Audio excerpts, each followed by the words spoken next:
Ugh.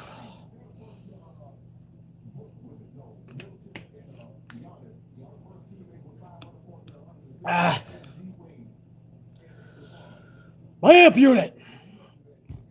What's rocking? Mr. Anything for Zelina's. If Mr. Anything is in here, I'm on a delay in the chat. Mr. Anything, I saw that sign, man, in Texas. Front row it looked like when Vince McMahon was coming out, man. Let's get amplified. Thank you for supporting the unit, bro. On a big stage, national TV. You rock, dude. I saw that shit. Thank you. Mr. Anything, thank you, man. That's how you rep the unit. Can anybody hear me? Can I get some, give me some coffee emojis or some fucking biceps, some electricity? You guys hear me okay? I got Skip Bayless and Shannon Sharp in the background. A show called Undisputed on ESPN. I like to have, or Fox Sports, one of those two. I like to have some amplification in other sports in the background. You guys know how I rock, so. It's a good mic. Hopefully there's not too much background sound coming in. You guys got me good? All right. Son of a bitch, man.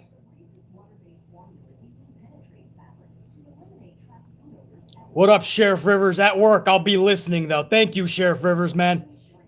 Means a lot, dude. Good to have you up in here. Ray Hunt with a coffee 5-spot. Missed all of the men's Money in the Bank match due to streaming issues. Also, Nikki winning the briefcase is a head-scratcher. So I guess she'll almost cash in. Well, she almost does everything in life. As long as you give her a participation trophy, she's fine, Ray Hunt. We'll talk all about it. Thank you, brother. Carlos up in here as well. Carlos says, good afternoon or good morning to the AMP unit. Red team, go! Good to have Carlos up in here, man. Hopefully you'll be chatting in the regular soon, dude. Good to see my boy Carlos up in here. Guys, after last night, I'm glad you guys can hear me. To Carlos with that other coffee, I see you, dog. Mr. Anything, you rock. One more week for me to get amplified. Red team, go! So Carlos will be back in the main chat, man. The new YouTube thing is several weeks you have to be a subscriber before you can actually chat. So we'll get Carlos back soon. Listen, after the big matchup last night, did you guys see Roman Reigns' look, man? I got it in the thumbnail if you guys didn't see it. Cena returns. We're going to talk all about it. You got Roman Reigns, the look he gave of just sheer internal frustration. Like, I just took care of this dude. What the fuck are you doing here, bro? That look of just fury. I loved it, man. That's why Roman's on top of his fucking game right now. Annoyed. Taken back a little initially. I love that first look when he heard the music hit. And then when he's in the ring parading around, man. And Roman could not have been more put off. Roman took to social hours afterwards, man. The wee hours of the morning. And Roman says, and I quote, "The only two constants in WWE, they all come back, they all acknowledge me. Nothing is different." So he's sending a stern message to Jonathan Cena. Hashtag and still. Hashtag Money in the Bank. So that is Roman Reigns' statement, man. He played it off perfectly, like he is generally annoyed and just internal fury that this dude is going to show him up after this huge title defense over a legend, a Hall of Famer like Edge. And John Cena's going to come back and steal the shine, man. We're going to talk all about it. This is the good, the bad, and the ugly. We'll go over the rules in a second. I want to talk about Lashley real quick, man. Had a squash match last night. You guys might be taken back by where I put this, but I'll explain why it's going in the category that is going to go into when we get to that title match. But Bobby Lashley, man, he took the social minutes before midnight last night, and he said this. This is not a good sign, man. Through his own words, Lashley said, "Untouchable, who's next?"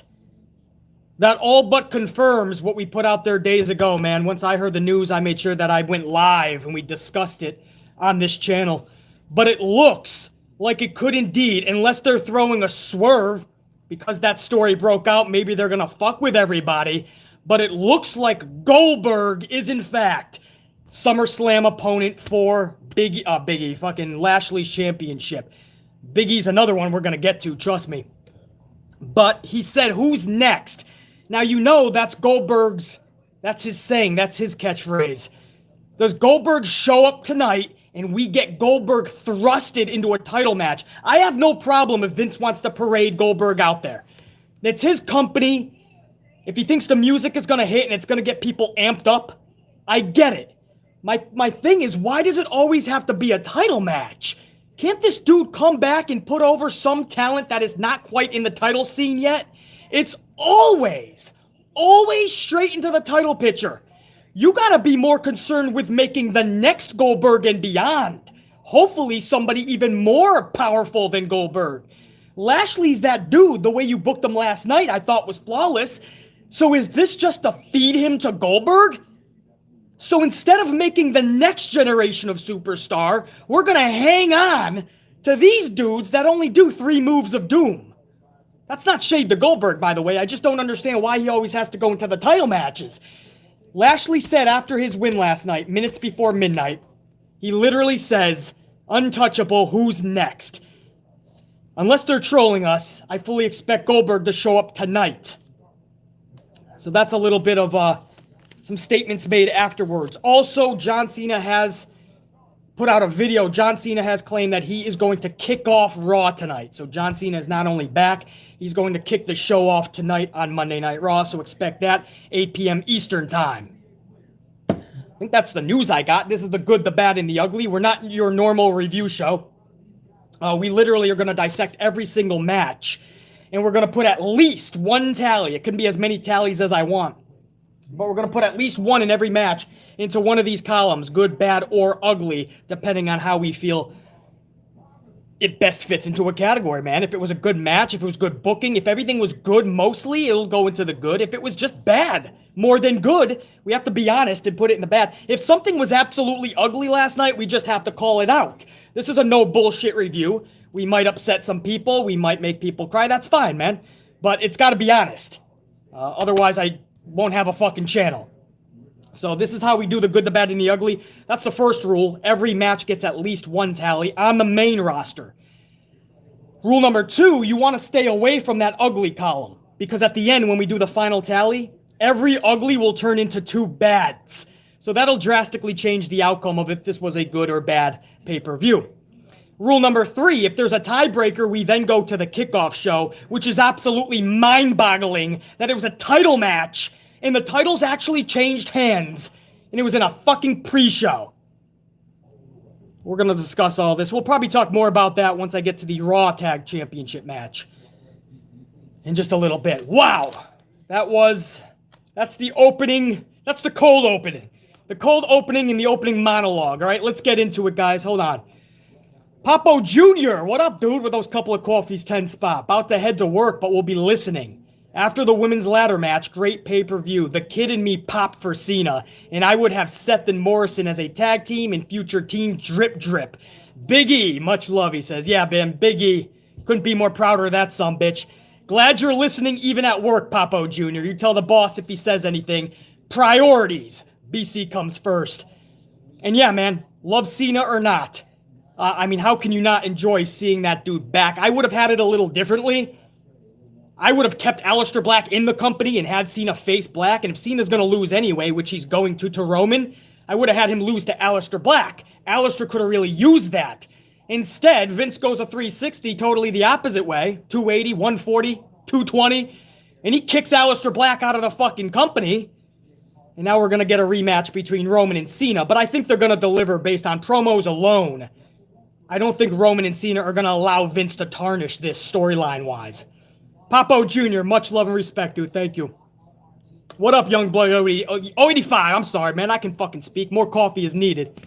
Youngblood 085, 5 spot. Roman really called Edge a little bitch in that match. Several times, actually. And I love how Roman was talking shit to the live crowd, too. That's what's needed, man. Thank you, Youngblood 085. That was definitely funny. Reese with that coffee. Nikki Ash? Really, Vince? Reese, we're going to talk all about it right now, actually, because this was the first match. It was the Women's Money in the Bank ladder match. Alexa Bliss versus Liv Morgan versus Nikki Ash versus Nattie versus Tamina versus Zelina Vega. This was a 16-minute match. I want you to remember that when I end up putting that into one of these categories. 16 minutes for 8 females. 8 females in a ladder match, playing around with 17 ladders, and they only got 15 plus minutes. 16. I want to go over some points before I put this into a category. Number 1, Naomi is a human highlight reel every match. Can we just agree on that finally? If you do not like Naomi, that's fine. We all have preferences in life. That does not make her a bad wrestler. I'm sick of that argument, and that's another reason why it's best to stay off social media and stupid platforms where stupid people can say stupid things.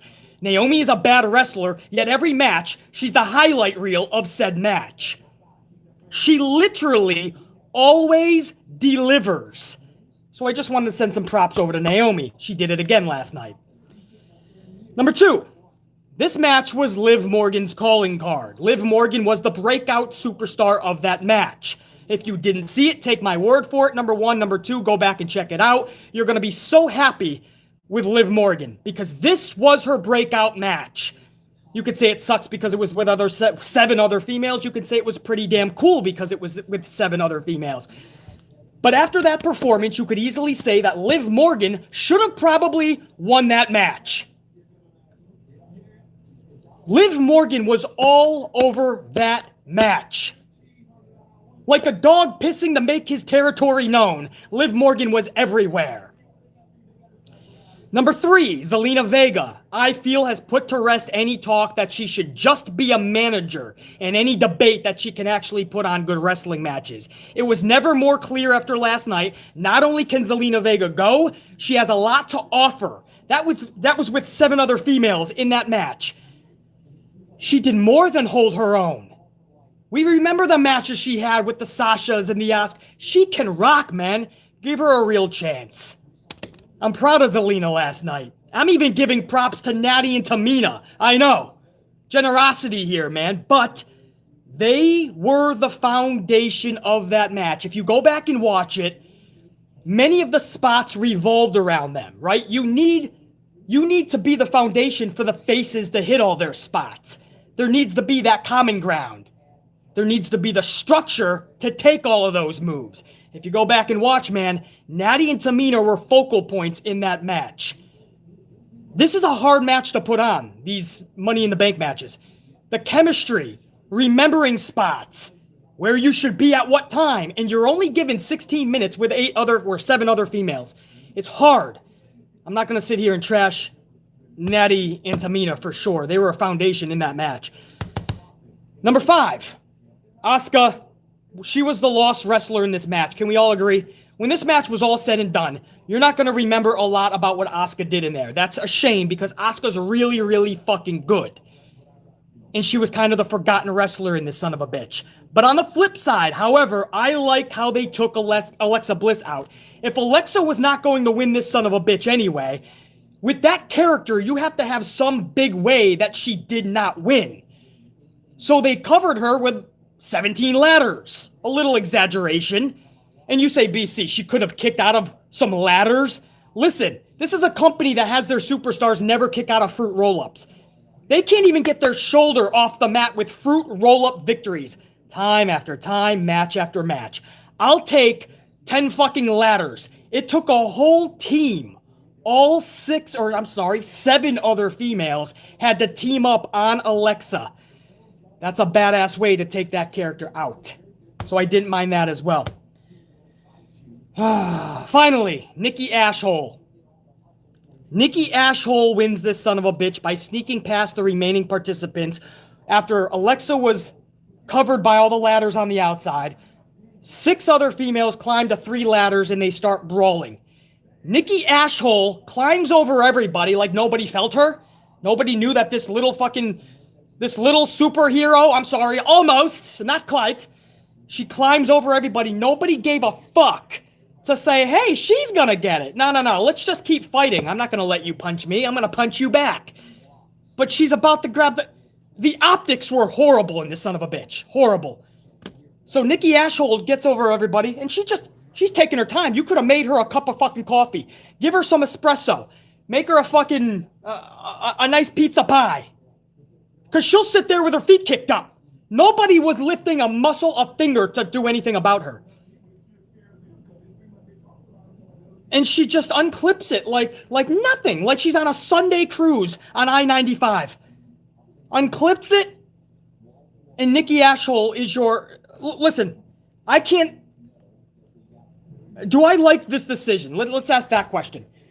Does BC personally like that decision? No, motherfucker! No! But it's not my company. I don't make these decisions. I get it. But I can't stand the fact that we're going to watch her now parade around for the next year, bouncing around with this briefcase like she's a superhero. Like that's going to be her, like, that's her thing, that briefcase. And she's going to be flying around the back locker room. Look at me, Lexa, and Naomi, and Asuka. I got the briefcase. I might not win. I might not cash in successfully, but I'll almost do it. And sometimes almost is good enough in life. Participation trophies, Lexa. Asuka, Naomi. I got the briefcase. And this briefcase makes me even more of an almost superhero. Could you imagine if I win? But I'm not going to because I almost win. This is what she's going to do. She's going to cut promos like that. You know that. Maybe not as stupid as such, but she's going to cut promos like that. She's going to carry that around, and we're going to have this fucking almost superhero gimmick teasing a cash-in for the next 6, 7, 8, 9, 10, 12 months. I can't say I'm intrigued in the least bit with Nikki Ashhole for the next year parading around with that briefcase and most likely winning it for all the kids. And even if she loses it, she can use that in her fucking speech. Anyway, this was 16 minutes. That finish was just... It was bad. It's not about preference, right? If you just wanted Nikki to win, that's fine. Liv Morgan? She deserved to win that over Liv Morgan? Did you see Liv Morgan last night? Even if you just want to go storyline-wise. Zelina Vega makes sense because a lot of people are calling her a sellout. Wouldn't you want her to grab it and use that in her promos? Sellout? Oh, no. See, I'm gonna cash in. There were so many... Naomi! Fucking Naomi! To stand atop that ladder? But we need to try to push a Molly Holly negative 2.0. The decision is mind-boggling to me. Absolutely. Mind-boggling to me. I know a lot of you guys think I should put this right into the ugly. This is not going to carry on throughout the review. I'm going to be generous this just once, man. Because they were only given 16 minutes and the talent I feel delivered. This is a hard match when your boss says, damn it, you're going to go out there for 15 minutes if you're lucky. And I said, if you're lucky. Hey, Nikki Ash, look at me when I'm talking. If you're lucky, I'll give you 16. It's a hard match when you're given 16 minutes. I feel they all busted their fucking ass. Now, I would not be an honest reviewer if I put this into the good. Sorry, not sorry. I can't do it, guys, no matter how much they busted their ass. No matter how much I feel bad for them. No matter how good Naomi did, and Zelina, and Liv. I cannot put this into the good column with good conscience. But because they busted their ass, because I do feel for them, because this was straight on booking and time management, I can't put it in the ugly. The first match of the night, I think is fair, is going into the bad column.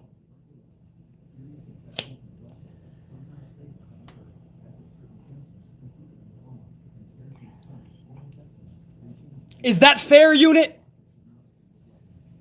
I think that's the fairest thing to put that first match into the bad, man. We split it, right? There's good and there was just ugly. I think we put it in the bad. Can we all find common ground in that? Not bad? Pretty fucking fair? I know, Son Tivia. A lot of people are still going to say just straight out ugly. But I'm looking at a lot of different boxes. That's how I like to review these, man. Fair. All right, I'm getting some fairs.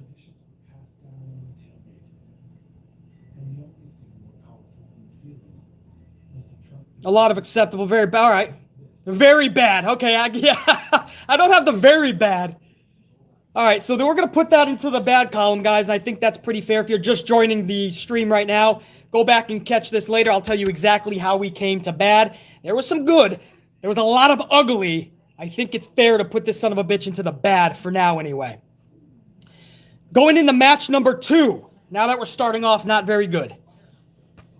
Match number 2 was for the Raw Tag Championships. The Vikings versus AJ Styles and Omos, your champions. This was a booking botch.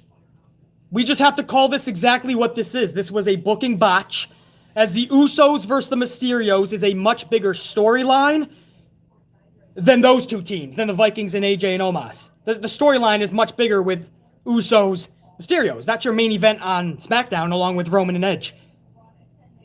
And not only were they on the pre-show, the Usos and the Mysterios, they were on the pre-show, but also the titles changed hands. Now, you could say, oh, it's because they want to give Jimmy Uso a little bit of punishment, so they took him off the main show. No, don't give me that, because they gave him a championship. If you take somebody off a main show, but say we're still giving you gold, that's like telling somebody, we're not going to give you a $20 bill because you misbehaved, but we're going to give you a $50 bill, so you're okay with that decision. What? You're giving me 50 over a 20 just because you don't want me upset about not getting a 20? So I get 50? You're taking me off the main show, but you're giving me gold? Sounds like a good fucking trade-off. Booking alone. I have to put a tally into here. The booking alone to put the Vikings and Omos on the main show, but you put the fucking Usos and the Mysterios with a title changing hands, which I can't fucking stand. I hate when titles change hands, and the main audience for the main show doesn't even know about it. Did not see it live. That is a booking botch. That is unacceptable. Championships need to be looked at as prestigious. They need to be on a main show. I'm not asking for much. I know a lot of you guys are not either. Now, this is going to probably get multiple tallies, this match. But right off the gate, right from the jump, booking alone, that is bad.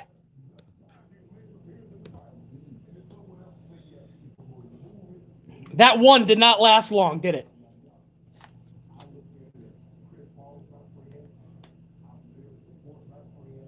The booking alone is bad in this son of a bitch for putting Omos and the Vikings in that tag match on the main show and not having your titles that changed hands. The Usos become SmackDown Tag Champions, and that was on a fucking pre-show.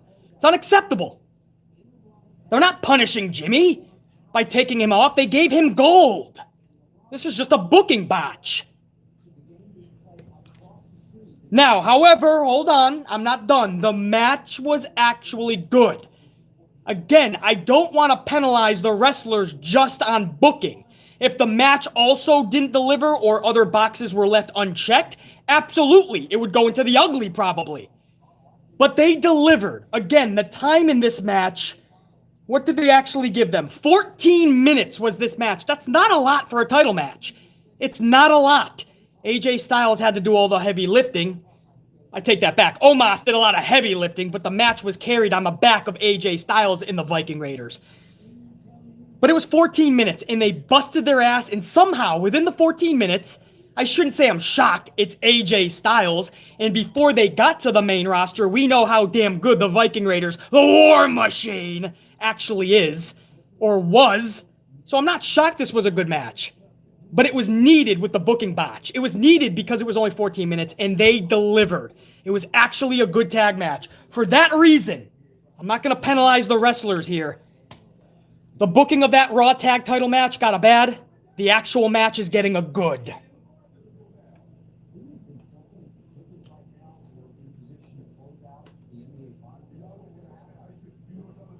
So we have one in the good. We have two in the bad going into match number 3. 0 ugly so far. Something tells me that's possibly going to change. We shall see. Before I get into match number 3. I got some VIPs up in here. Let me get to some supers real quick. I'll get into match number 3. Mr. Anything with that 2-spot. Thank you, dude. Mr. Anything with that sign. That was awesome. Did you see Charlotte flip off the audience? Of course I did, bro. They tried to censor it She kept it. I'm going to get all through that, actually. What is that? That's coming up in a couple of matches. I'm going to go all over it. And it tweaked out Peacock, and they never recovered. Mr. Anything. That was Charlotte legit pissed, and that's the Charlotte I've been waiting to see since she started pro wrestling. That's the Charlotte. Fuck everybody, fuck everything else genuinely. We're going to talk all about it. Thank you, Mr. Anything, in more ways than one, man. That sign was just awesome. War Dog's up in this motherfucker. What up, War Dog?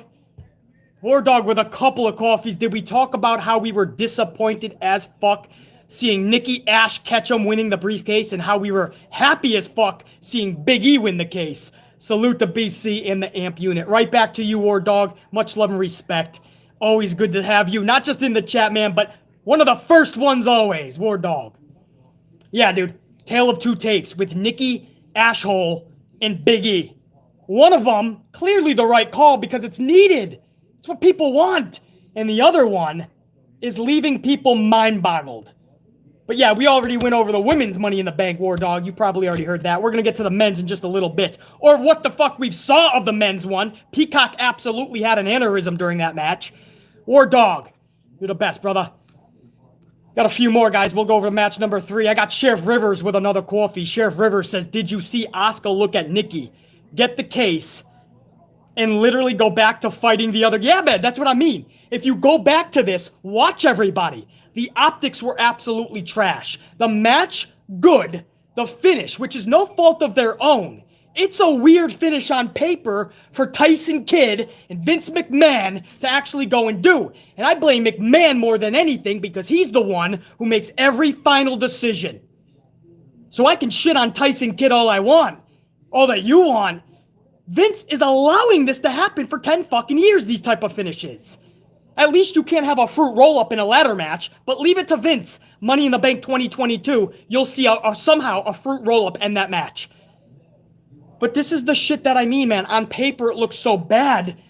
They have to now go out and somehow turn that shit into gold. And it looked bad optics-wise. Sheriff Rivers, absolutely, I saw that. That didn't get past BC.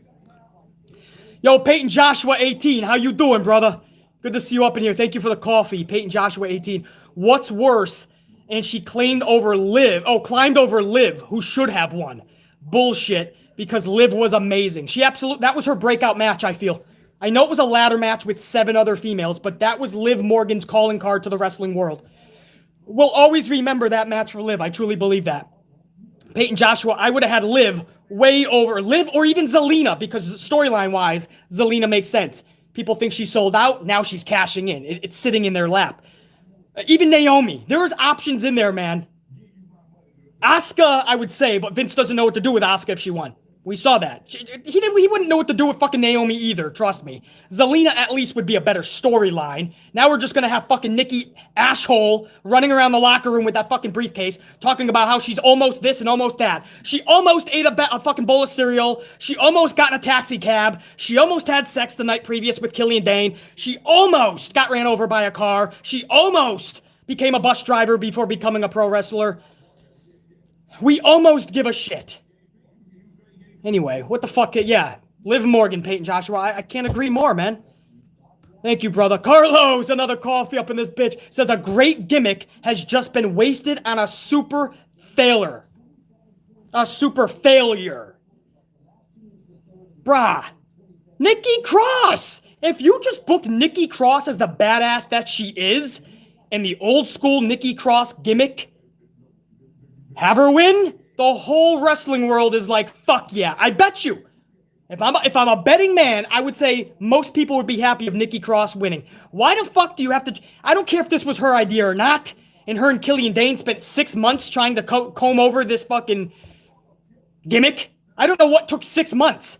Putting on a crazy Halloween costume and then just saying you're almost this and almost that. That took 6 months? I don't understand what took 6 months.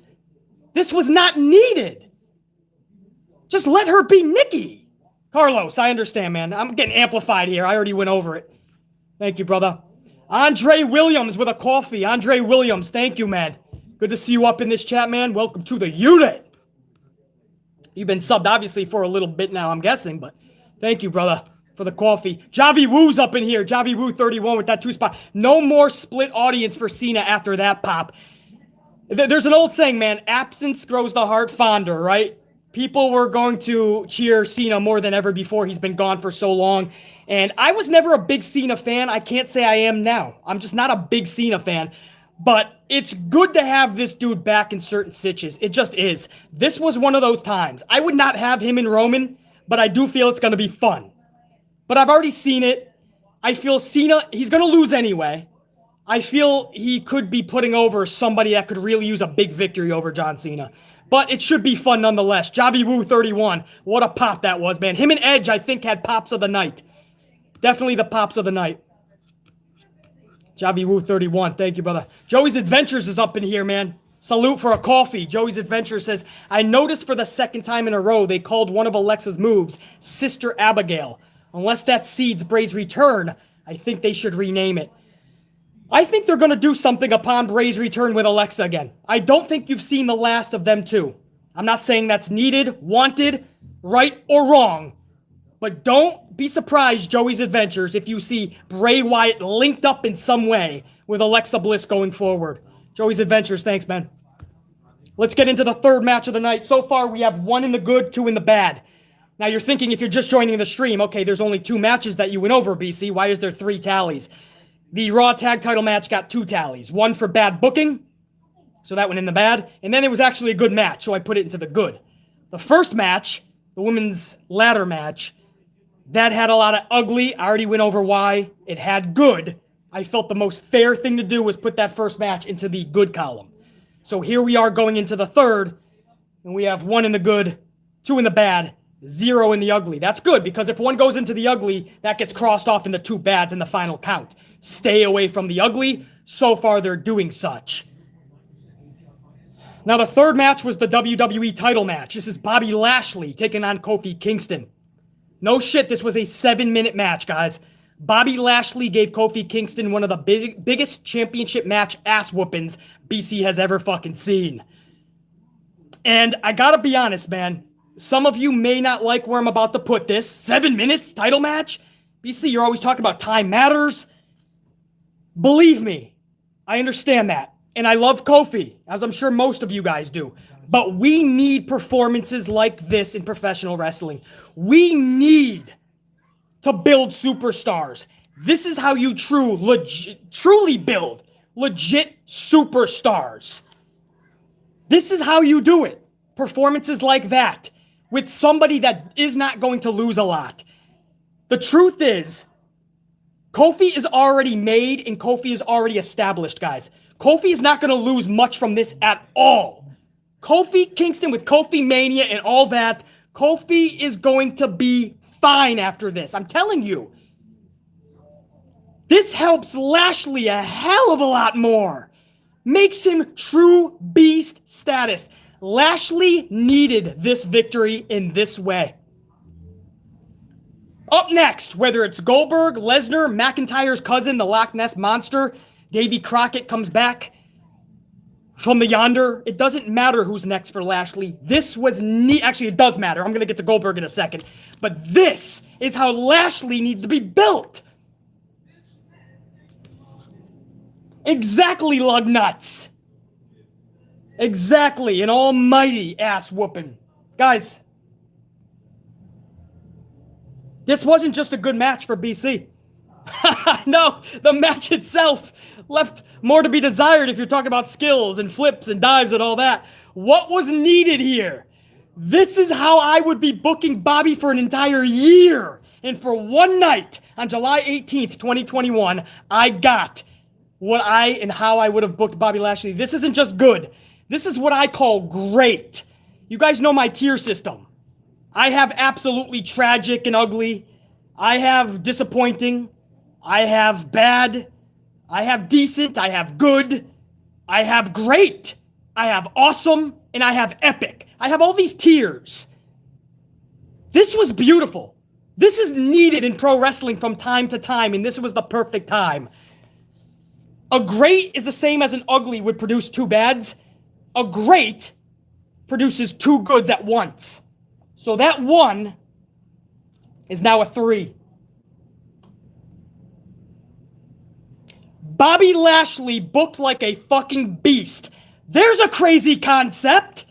Can we not do that more often? Is there a reason we weren't doing that since the motherfucker returned? He's Bobby Lashley. We should be talking about a Goldberg-Lashley match. We should be talking about Brock Lesnar versus Bobby Lashley. You guys tell me that wouldn't be fucking awesome?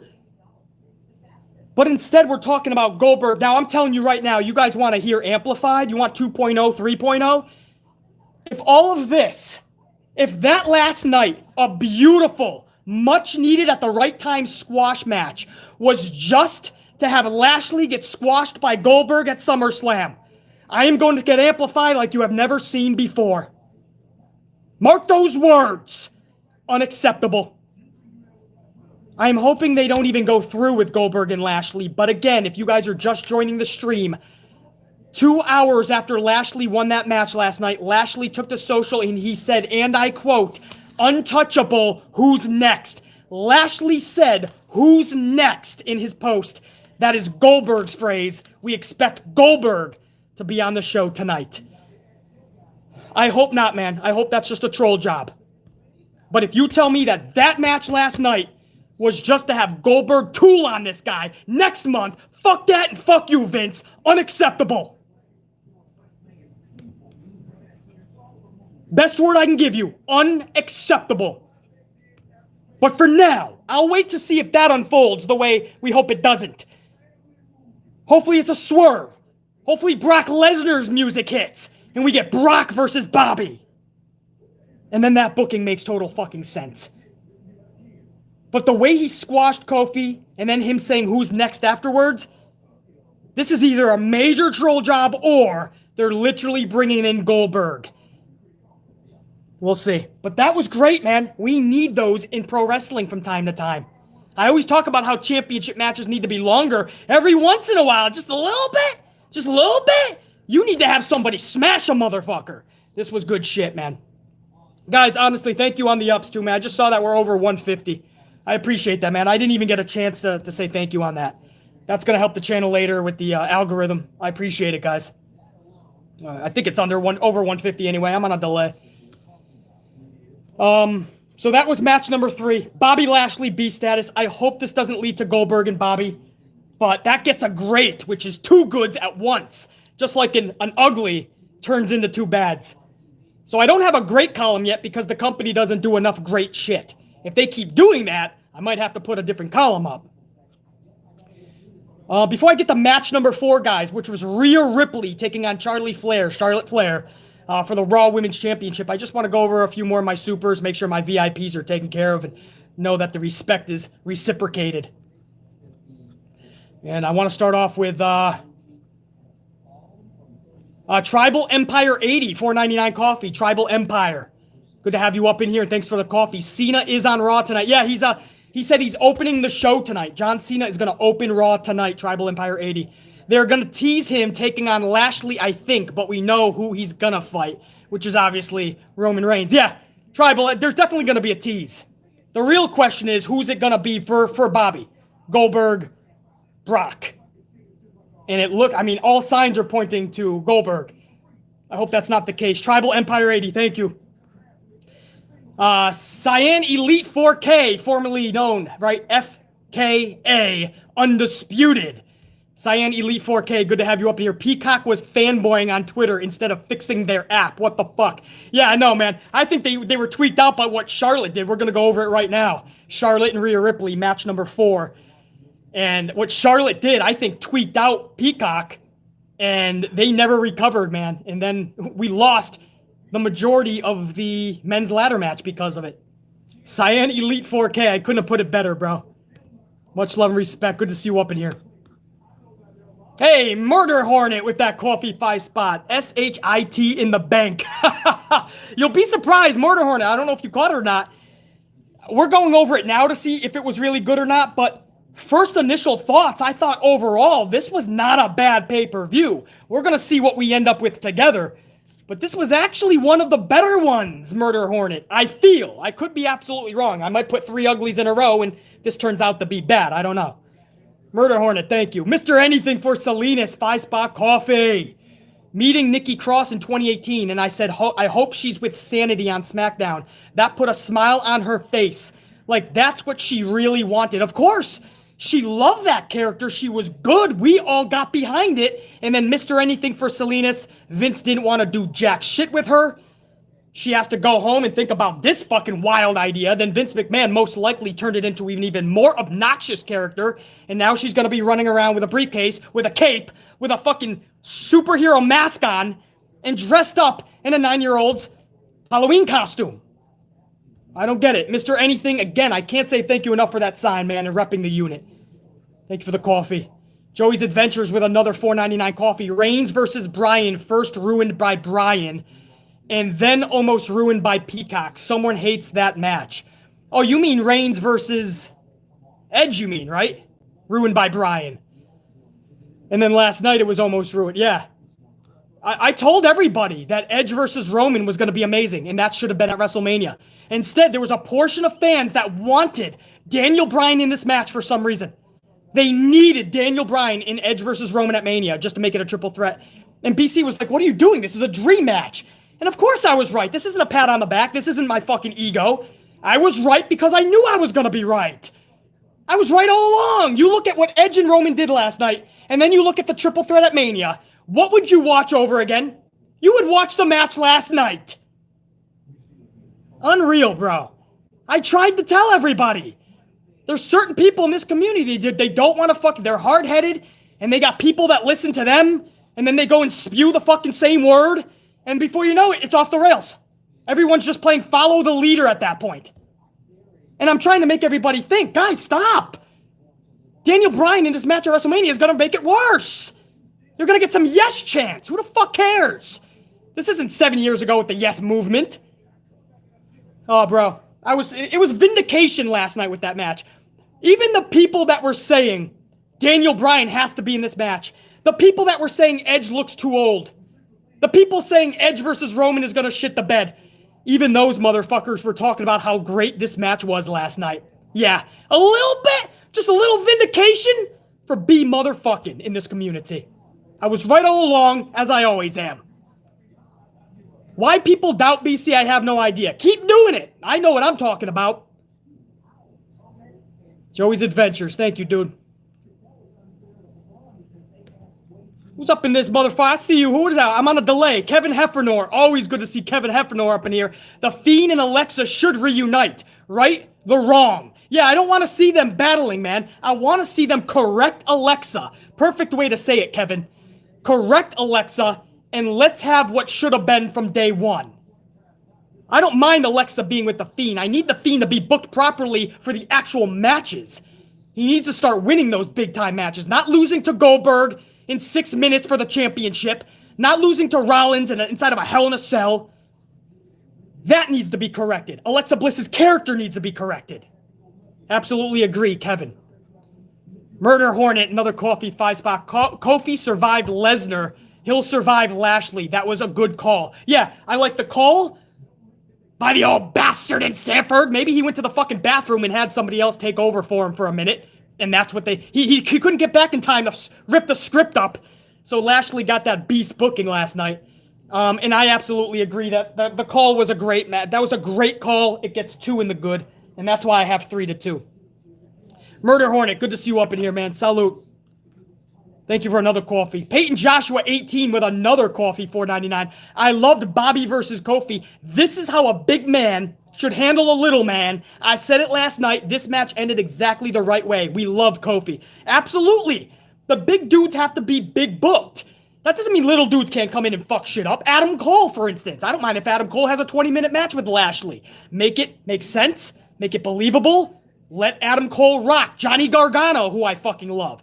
Tommaso Ciampa would be a fucking realistic son of a bitch. Even Daniel Bryan, who we were just talking about. Realistic. Finn Balor.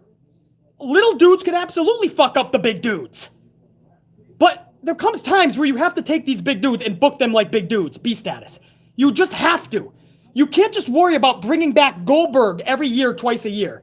You have to worry about who's going to be the next guy who we can bring back in 20 years as a legend, 10 years, 15 years, 5 years. Worry about who the fuck is the next Goldberg. They're not building any superstars that are larger than life. Last night, that was the beginning of it. Do they bring Goldberg back just to derail the beast that we saw last night, Bobby Lashley? I'll be so fucking pissed off. Peyton Joshua 18. Thank you, dude, for that coffee. Whew. PB Silla Pride with a coffee, $4.99. When we discussed who should be Sister Abigail, my choices were Ruby Riott, Liv Morgan, and Alexa Bliss. Alexa's best work has been with Bray. 100%, I agree. I've said that a million times on this channel, PB Silla Pride. And my first choice was actually not Alexa Bliss. Mine was one of yours, PB Silla Pride. Liv Morgan was my first choice to go with Bray Wyatt. They didn't go that route. Alexa Bliss got it, and she has rocked it.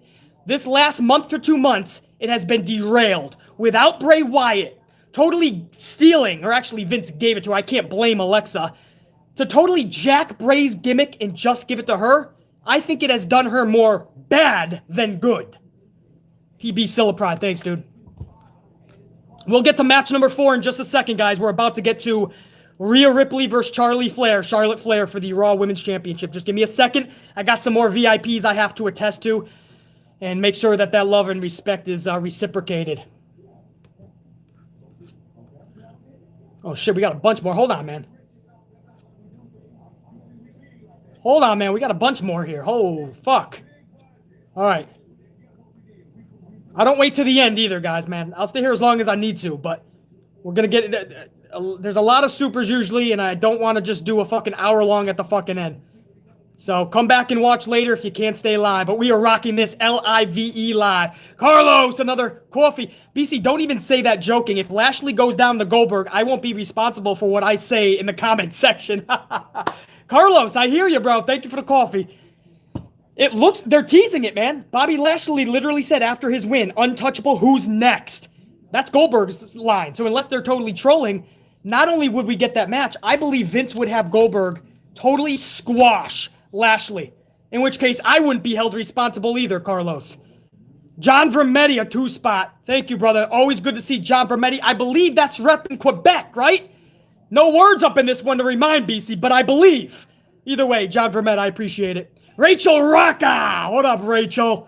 5-spot coffee. Always good to see former Super Chat live stream champion Rachel Rocca at work, dropping by to show some love to the AMP unit. Rachel, much love right back to you. Whoop that ass at work, man. AMP style.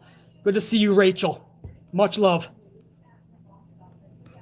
Murder Hornet, another coffee 5-spot by Murder Hornet. He says, superhero in training, Nikki Cross. She's almost going to graduate. Right? The day of her diploma, they realized that she didn't get good enough grades. Don't worry, kids. You don't have to actually graduate. As long as you almost graduate, your parents will be happy. As long as you almost win. Participation trophy is what she's claiming. Murder Hornet, thank you. War Dog, another coffee. I think Peacock got epilepsy from those damn visuals. Augmented reality is what Steph McMahon called it, right, War Dog? Epilepsy from those damn visuals. Or maybe it was just Charlotte with the finger. I don't think they ever recovered. When Charlotte put up that finger, I don't think the Peacock network ever recovered from that. War Dog, much love, dude. Jibril Goodwin. Haven't seen Jibril in a second. What up, Jibril Goodwin? 5-spot coffee. So we're back to square one with Charlotte winning the championship and Asuka back to Jobberville. No disrespect to Rhea, but it's the same stuff. At least you got Charlotte's one of her best matches ever, bruh. If she's going to win a title, that's the way to fucking do it. But I agree. There's no progression in the women's division until Vince actually shows consistent change. At that point, you can't just blame one or two individuals. Jibril, the old bastard in Stanford. But I hear ya. Thank you for the coffee. Scooter McGee with a $4.99 coffee. Scooter McGee. Love it. Bobby squashed Kofi so Big E can cash in on Bobby to avenge his fellow New Day comrades. Comrades, I can speak. The match was more about long-term storytelling than work rate. So Scooter McGee, you think that Goldberg and Lesnar, it's not going to be either one. You think Big E is going to cash in on Lashley. It's possible. My problem is I don't want to see Big E carrying the same New Day feud with Lashley. I've seen this for 2 fucking months. New Day and Bobby Lashley. Now Big E is going to now that Big E got this big push last night, now we're going to put Big E directly back in a New Day storyline? I don't like that, Scooter McGee. I don't like that at all. Big E should be taking on Roman. I just think that story is going to be fucking amazing. He's got the contract. I don't know how they go about that. Is it going to be a surprise and then you don't get to promote it? So you don't get the long-term storytelling with Roman and Big E, which would be amazing. But I like the surprises with the briefcase. Or is it one of those scenarios where he says, I want you to know heads up. You're not going to get blindsided. You're going to know I'm cashing in on this date and they promote it. I don't know. But I don't need to see Big E already join up with the New Day. Even if they have the New Day go to SmackDown. Which the draft isn't until October now. So how the fuck do you just do trades for no fucking reason? None of this makes sense. I say no to Big E and Lashley. It could happen though. You're absolutely right. The storyline is there if you want to fucking do another month of this. Long-term storytelling is good if you make it good. I'm done with the New Day and Bobby Lashley. New Day and Bobby Lashley. I'm done with that after last night. But yeah, it could be fun, obviously, if done correctly. Scooter McGee, much love, dude. Thank you. Darian Romero, $9.99, a couple of coffees. That was the biggest pop for John I've heard in over 10 plus years. And why does Charlie keep having a belt? There's so many other superstars better and more deserving. I agree, dude. Beggars can't be choosers. At least we got the best of Charlotte Flair last night, dude. And we're about to go over it in just a couple of minutes. But I agree. You're always going to get this. This is always going to be a reason why there's a disconnect with Charlie Flair. Sadly, it's no fault at all with Ashley Flair. That's sad. Darian Romero. Much respect right back to you. Thank you for the coffees, man. And yeah, that was the biggest, absolute pop that Cena has.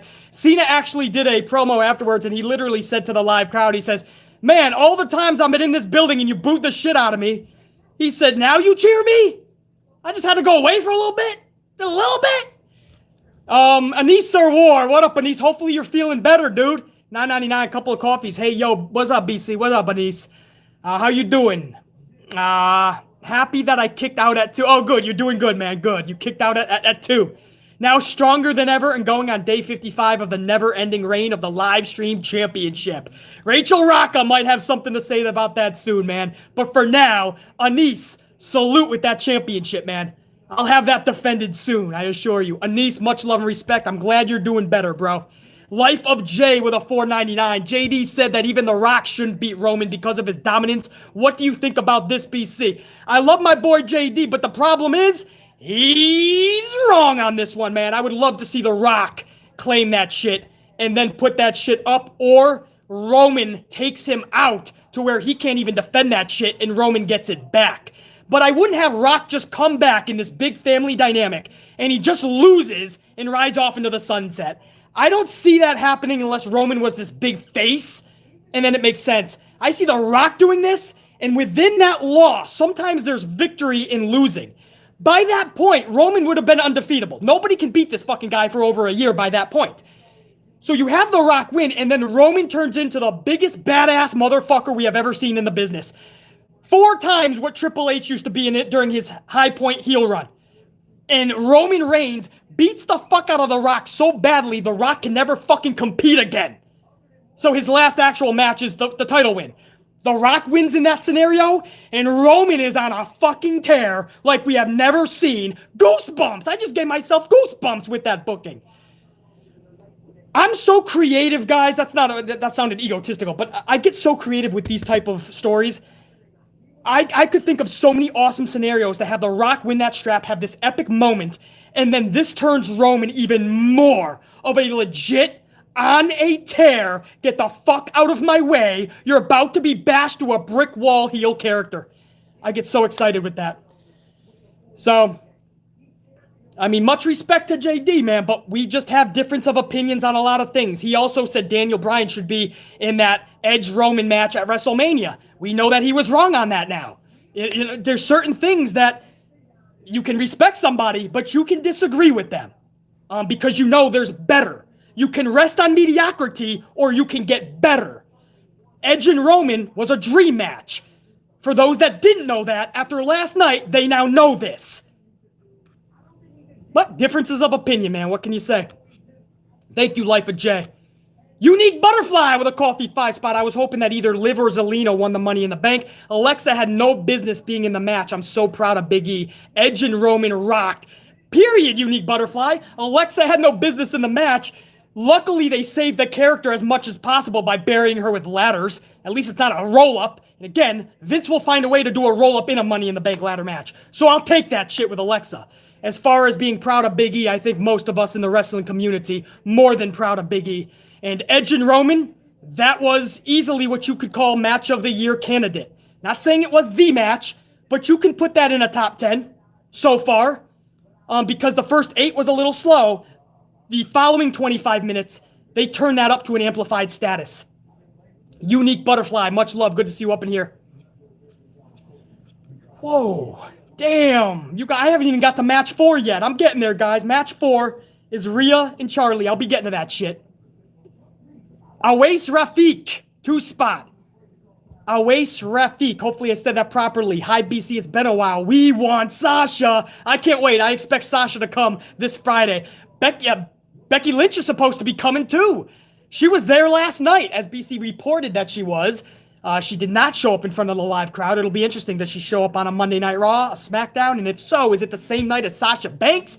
I don't know, Awais Rafiq. But I can't wait for Sasha Banks either. Blitzball champ with a couple of coffees, $9.99 with the impact Tommy End made in AEW. Having Zelina Vega win Money in the Bank would have been awesome. Not just that, Blitzball champ, it would have made sense storyline-wise because people are actually calling Zelina Vega a sellout.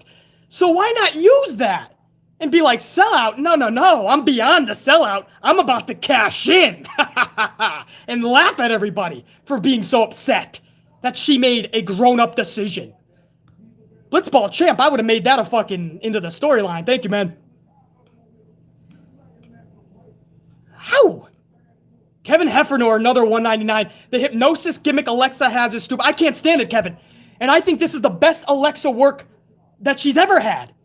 And the hypnosis thing, it's one of those things where, bro, it's not even with Papa Shango would I want to see that.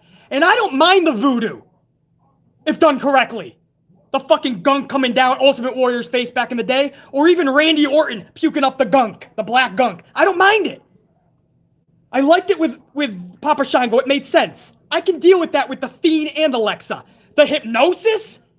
Not just with Nia, not with Shayna, not just with fucking Reginald. Now with Zelina Vega up on the ladder. I did not like that at all. Kevin Hefner, I can't agree more, bro. Thank you, dude. Dante Jaron 23. I'm happy for Big E winning Money in the Bank. Me too, man. Dante Jaron, thank you for the coffee, and I am too. Dante also says, glad they made Lashley a beast. You and me both. So we're both happy for Big E, and we're both happy that Lashley got booked beast status. Not sure of Nikki and Charlotte winning. Charlotte, we're gonna go over that. You might be surprised what I have to say about this. Nikki Ashhole?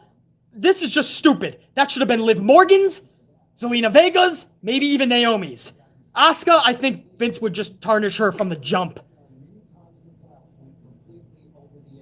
Dante also says, and Peacock needs to be released from WWE. Peacock turned heel last night. Peacock looked at the fans who were fucking talking about trying to censor Charlotte, and everyone was mocking Peacock. So Peacock turned heel. We're going to get to that in just a little bit. We're actually going to start right now with match number 4, Rhea and Charlotte. First, I want to get to a few more, though. Thank you, Dante Jaron 23. Carlos with another coffee. Much love. A salute to Carlos. Carlos says, BC, I don't know if you saw this, but over half of the fans were popping big for Charlotte when she won. Of course I saw it. And they were popping for Charlotte Flair in a Charlotte match for the following reasons, Carlos. I'm about to get to it right now. I just have one more. Unique Butterfly. Thank you, Carlos. No, okay, wow. Guys, I'm going to have to move on, man. I'll get to the rest in another match or two. Unique Butterfly, I'll get you in right now. Big E cashes in on Roman. It could turn Roman into an absolute monster. I will definitely be looking forward to it. The storyline would be amazing to have Big E and Roman Reigns. I mean, just being a creative mind that I am, if you gave me a 2-month build on that shit, after SummerSlam, give me a build up to even Survivor Series. I will make that so fun you will have goosebumps most weeks. I cannot agree more, Unique Butterfly. And Mr. Anything for Salinas. I gotta show the respect over to Mr. Anything. Please do creative in WWE. We need you in Stamford. I wish I could work with Vince McMahon, Mr. Anything. I know I could make the product a million times better. That's not ego. I know I could. I just can't work with the old bastard. He would fire me. He'd say, BC, get over here, you son of a bitch. BC, you wanna get amplified, huh? You think you're amplified? Damn it, BC, you're fired. And then I'd lock the fucking door and me and Vince would start tussling. Mr. Anything, I wish I could work in those confines, man. It would not work. It would be like a fucking tortellini pasta trying to dance with a cheese macaroni. Those dishes are not gonna gel together. It's not gonna happen. Mr. Anything, much love. Dap to Extreme, 5-spot coffee. I'd have Nikki lose the case per stipulation to someone else instead of just cashing it in and failing. Use it to build stories that women's division needs. Not only do I agree, Dap to Extreme, but I would have her lose that son of a bitch and then turn to the camera and say, oh, I almost held it for a while. Alexa and Oscar and Naomi, did you see me? I almost held the Money in the Bank briefcase for more than a week. But she loses it, right? The character, it works. She almost gets shit done, but she never actually does get shit done because she's mediocre. Isn't that the whole character? Dap to Extreme. I like that idea. I think I got to most motherfuckers. John Vermedia 2-spot says you'd be an awesome writer in AEW. I would work with Cody. I would work with Tony Khan. I would work with Kenny Omega and the Young... I love Kenny Omega and Cody. I actually love those dudes. That might be a possibility in the future, man. You never know. I know a lot of people down in Florida. Maybe, man. Maybe. If I ever decide to go that route, man, I'll put in an acquisition. Who knows? I think AEW would be a better fit for BC, John Vermetti. You never know if BC will show up in AEW, man. I will absolutely leave that as a possibility. Peyton Joshua 18299 says, woke my wife up when Big E won. I know, dude. It was just a celebratory moment in pro wrestling. One of those awesome pro wrestling moments because it was so fucking deserved. Peyton Joshua 18. Chubless the Bear with a 2-spot says, peace and love, BC. Right back to you, Chubless the Bear. Good to see you up in here, dude. Joey's Adventures with another 2-spot says, Willow Hardy versus Fiend at SummerSlam should happen. I would take that, man, especially because he needs a resurgence. Jeff Hardy needs that resurgence. This would be a way that they would rock it. But we've seen them in the past. So how do you make it different? This is where you got to put your creative hat on, Joey's Adventures. But it would be fucking funny as fuck to see them scrambling to do such. Because I know I could make it work. You know you could make it work, Joey's Adventures.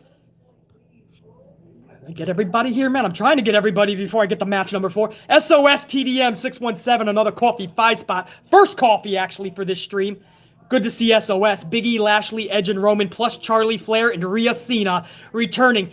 Now they are trying, hopefully, they will continue to do me a favor. BC, get them up. You know, bro. SOS. Get them up, man. We're actually doing, it's tricep day after this stream. But we'll give you a little bit of fucking bicep as well. The delts are fucking looking good, man. We've been working hard on them the last couple of weeks. SOS. Good to see you up in here. Thank you for the coffee, dude. Mr. Black Ice 22, one of my tried and trues. I'm proud of Big E. It's about time. I want Roman to get his revenge on Cena. For the mic. Oh, when John Cena totally, absolutely flatlined him on the mic and said it's called a promo, kid. You're going to have to learn how to do them if you're going to be the big dog. Yeah, Roman didn't forget that shit when Cena killed him promo-wise on Raw a while back. Yeah, that promo was legit, bro. Roman got a little fucking clustered, a little messed up in his words. He forgot what he was going to say, and John Cena let him have it in front of a live audience, in front of national TV. If you're going to be the big dog, it's called a promo, kid. You're going to have to learn how to do them. I couldn't believe that. That's still one of BC's shocked promos of all time. But Roman did not forget. That's why he's furious with John Cena in the look that he gave when Cena came out. I loved it. Mr. Black Ice 22, thanks, man. Kevin Heffernor, another 199. Bray only fought Matt, not Jeff yet.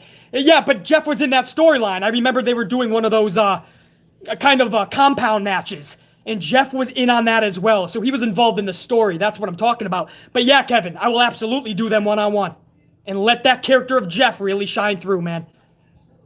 Kevin, thank you. Unique Butterfly, another 2-spot. John Cena's pop was extraordinary. Yeah, John Cena and Edge were the two biggest pops last night. But that's also a deficit. That should tell you a lot with WWE. You're not building new stars, bro. If that's your biggest pops, not your Ricochets, not even Big E winning that fucking briefcase, not your Charlie Flairs, not your Rheas, not your Asukas, not your Livs, not your Drew McIntyres, not your Bobby Lashleys, not your Kofis. You have to bring back these dudes that are well over 40. Cena's over 40, right? JR9 Gaming, what's the age of John Cena? I'm on a delay. Somebody give me the age of John Cena, please.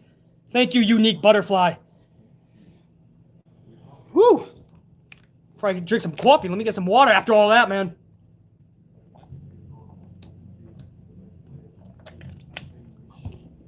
Yo, you guys are the best, man. 44 is John Cena. Okay, thank you, guys. I mean, is it possible to push somebody in their 20s, maybe? Just a little bit? Just a little bit? I'm not saying age has to necessarily matter like the be-all, end-all. But can't you push somebody who's a young buck? Not the young bucks in AEW. They're just fine. But fuck, man. Yeah, even AJ. Who said that? Brandon. Even AJ Styles. AJ is 44 too, correct? AJ Styles got nowhere near that type of pop. I know he's a heel, but like, if you look at the crowd reaction, like that's going to end up being a problem. That's why we have to now bring back Goldberg. Can we not do that? I'm just asking, man. I don't know. It's good to see old-timers come back and legends and Hall of Famers, but we have to use them in the right scenario. You can't have Goldberg come back and thrust him right into a title match. John Cena, people are okay with this match. I personally would have done different with Cena, but I understand how this is going to be fun if they do this correctly, and I think they will, because Cena and Roman will not let Vince ruin this, I don't think. So, but if you're honest with yourself, John Cena came back and got thrusted right into a title match. It's the same shit we got upset when Rhea Ripley did that to Asuka. But because it's John Cena, we're all going to give a mulligan. So now we're doing this with Goldberg too after tonight, right? Goldberg comes back tonight, he gets thrusted into a title match. At what point do we stop that? At what point do you have to earn a title match? BC's just asking questions, man. This is what we do on the channel. I don't know. Cyan Elite 4K 199 says, do you think I should go to SummerSlam for my birthday? I would, man. It's a good time out. Even if the show sucks, go rub shoulders with fellow people like-minded, you know, fun atmosphere, have a few drinks. Dude, absolutely, Cyan Elite 4K. Let me know when your birthday is, man. I'll give you a shout out. Absolutely, man. Don't let Vince's bad booking ruin it. PB Sillapride 499, John Cena to Roman. The reason I have to keep coming back is because you can't do your job. Legit quote, PB Sillapride. Lit that bitch on fire. PB Sillapride, good research in that, man. I want to go to match 4 real quick if I can, guys. So far, I know it took a minute to get there. You guys were awesome with the fucking supers, and my VIPs come first. We have 3 in the good, 2 in the bad.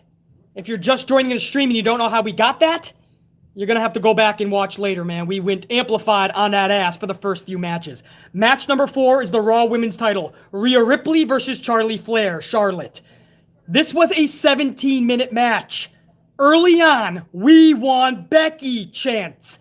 Now, BC is going to be honest. I thought, honestly, they were chanting, we want puppies. Because Charlotte flipped out. Charlotte absolutely got real-life heated. Flipped. First of all, she did the suck it to the crowd. Luckily, it wasn't camera side. But Vince totally fucking flipped out with an aneurysm. Peacock had some type of fucking heart attack or heart malfunction. Vince was flipping out. Peacock's flipping out. So she gives the suck it to the crowd. She turns around and she gives everybody the middle finger. Peacock tried to censor that son of a bitch. When they went back on, Charlotte didn't stop. She still had her hand up, the middle finger. Peacock had to show the footage, otherwise it would have been a 10-second black screen. Peacock is pissed off. You know, little Tommy for Peacock, the representative for Peacock, was calling up Vince from the truck in the back. Can you put Vince on the line? We're pissed off. Vince, Tommy wants to talk to you. Who? Fucking Tommy. What do you want, Tommy? You can't do that, man. She flipped everyone off. We're Peacock. We're Peacock, and you can't do that. What's up with the crotch maneuver? What did she do there, Vince? Tommy, I have no control over her. Damn it, she's a Flair. You're gonna have to stop that or we're taking you off the air. What'd you say, you son of a bitch? And the last thing we know is Vince went to the Peacock truck in the back and they started fucking each other up. And by the main event, or one of the main events, the men's ladder match, right before the main event, they were hitting each other so hard and brawling, they hit all their buttons, and we missed most of the ladder match for the men because Vince and Tommy from Peacock were brawling. At least that's how legend has it. That's the story that I was told. I don't know if this is factual. I'll check, man. I'll get my fucking stats in order for you guys, see how long they were brawling. But that's what I believe because it started glitching after that. In enough time, the match ended as Vince was working his way to the thing. And then after that, man, it started glitching for the entire men's ladder match. I think Vince and Tommy from marketing of Peacock were beating the fuck out of each other. Because I heard Tommy just got released from the hospital earlier this morning and Vince McMahon hasn't been seen. I'll try to get more information for you guys. Salut. Anyway. That was real from Charlotte, and I've wanted to see that from her forever, man. I really have, dude.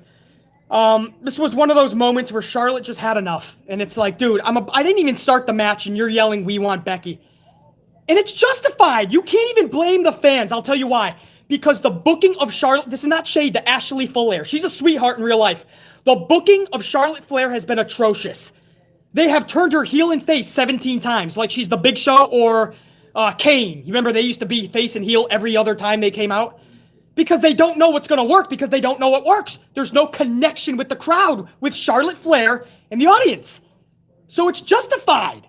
They don't want to see Charlotte in there. It's not a diss to Ashley Flair, the person behind the character. Charlotte Flair, there's no connection.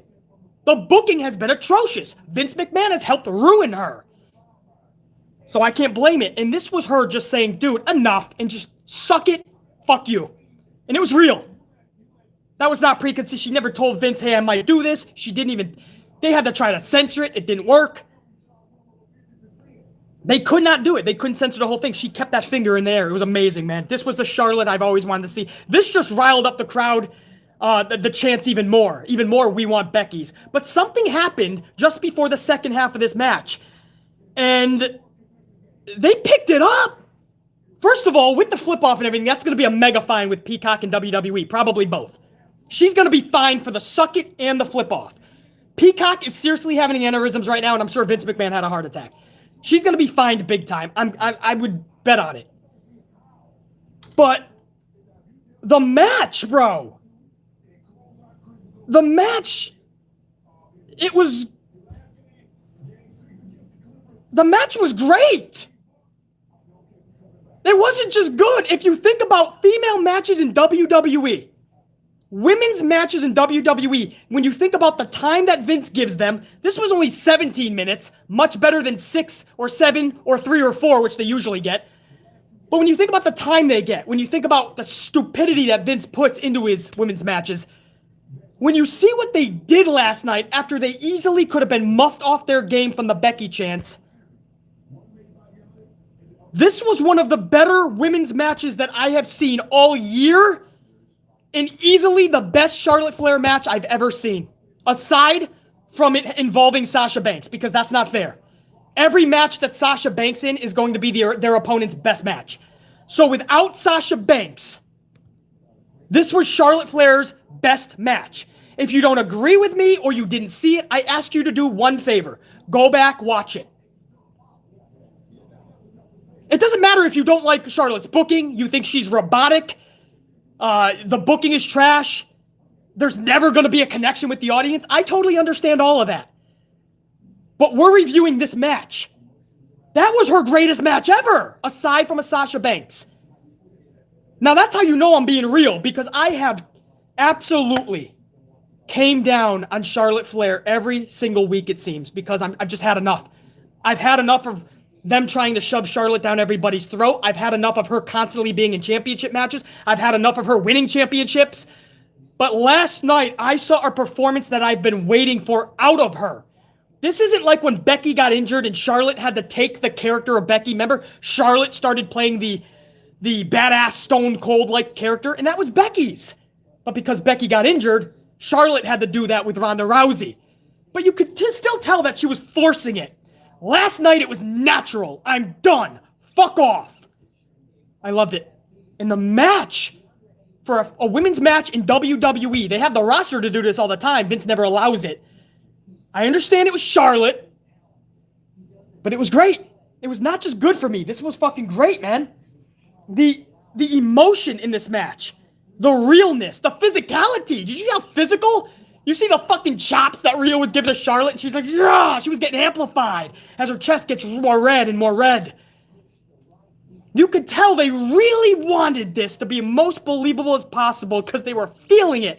Sometimes magic just happens in that ring. Stone Cold and The Rock can tell you that. Michaels and Undertaker can tell you that. Sometimes magic happens. Thunder Rosa and Britt Baker can tell you that. And I think last night, this was needed, not just for Charlotte Flair. This was so needed for her. This was needed for Rhea Ripley. Rhea Ripley has been absolutely nonsensically booked and irrelevant. Nobody even gives a shit about Rhea Ripley until last night, where everybody got to see what she is capable if she stops being this stupid goth-type character that nobody can get behind. Nobody can understand. Even Vince, there's a report that said she needs to smile more. And people are like, fucking Vince ruining another person. She was already ruined when she wasn't smiling. The smiling or not smiling is not going to ruin it. She needs to find who the fuck she is. Because Vince will definitely confuse the fuck out of you. She needs to find out. Just like it took over 5 years for Charlotte last night to find out who she was. Last night, Charlotte found out who she was. This was not just good. I know, this is amazing. Maybe this will never happen again in Good, the Bad, and the Ugly history with a Charlotte match. This was great. And again, a great counts for 2 goods, just like an ugly counts for 2 bads during the final count. So that now goes in, that 3 now becomes a 5. I really enjoyed that match. I didn't think I was going to because I didn't give a fuck about Charlotte Flair or Rhea, and they fucking did the deed in 17 minutes. Charlotte ends up winning this match with her figure 8 and becomes the new women's champion. I know that makes people furious. Charlotte wins again. I totally get it. Trust me. But I'm not just rating or reviewing the booking. I gotta talk about the fucking match too, and the match far exceeded that booking. And if this is just to have Becky come in and take it, listen, people are going to be ecstatic to see Becky come back. People are going to be ecstatic to see Becky take that title from Charlie. I like this, man. And if you guys go back, I know I'm asking a lot of homework here. You go back and you see this shit. There was a moment when the fans started chanting, "This is awesome." You don't hear that a lot for Charlotte Flair matches, and that's not because she's not a good wrestler. Again, I already said why that is. There's no connection. She's booked poorly, time and time again every week. There was a moment in this match where the crowd was yelling and chanting, "This is awesome," and the look on Charlotte's face was goosebumps. She looked around and she almost cried until she got amped. She knew, like, no, I gotta keep it going, keep myself together.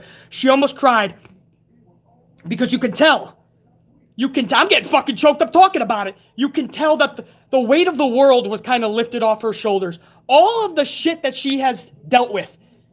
From day one, Vince McMahon has helped ruin her. No fault of her own. On top of that, there has been no connection. She's been forced to turn heel and face 100 times. She lost her brother. Her father was never really there growing up. He admits it. She admits it. And fans have always been against her. Again, justified because of the booking. And last night, she had a moment where she looked around while everyone chanted, "This is awesome." And she almost cried until she was like, no, I still have some minutes left in this match. I got to keep going. I cannot rest on this.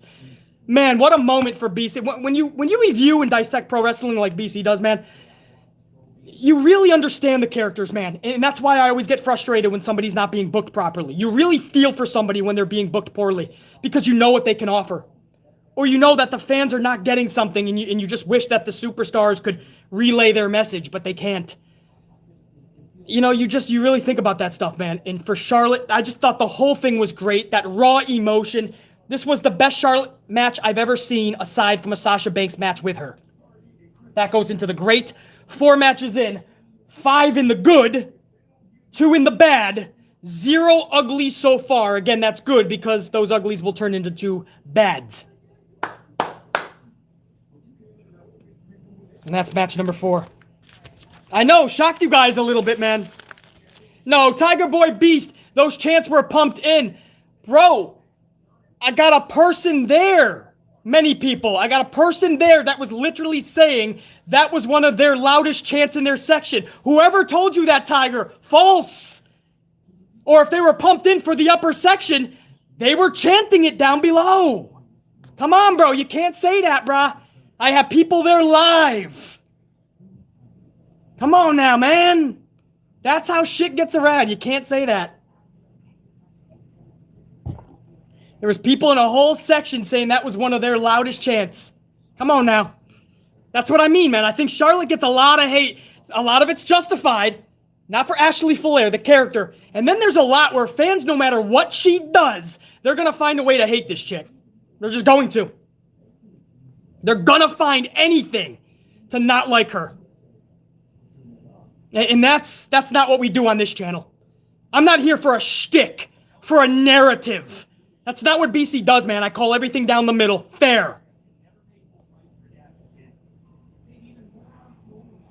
Yeah, Rhea was good in that match too, man. I'm giving all this focus to Charlotte.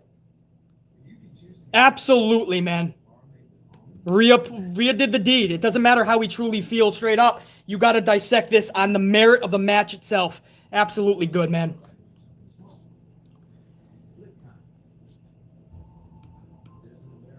Oh, come on now. Come on. You guys are not going to give... I can't.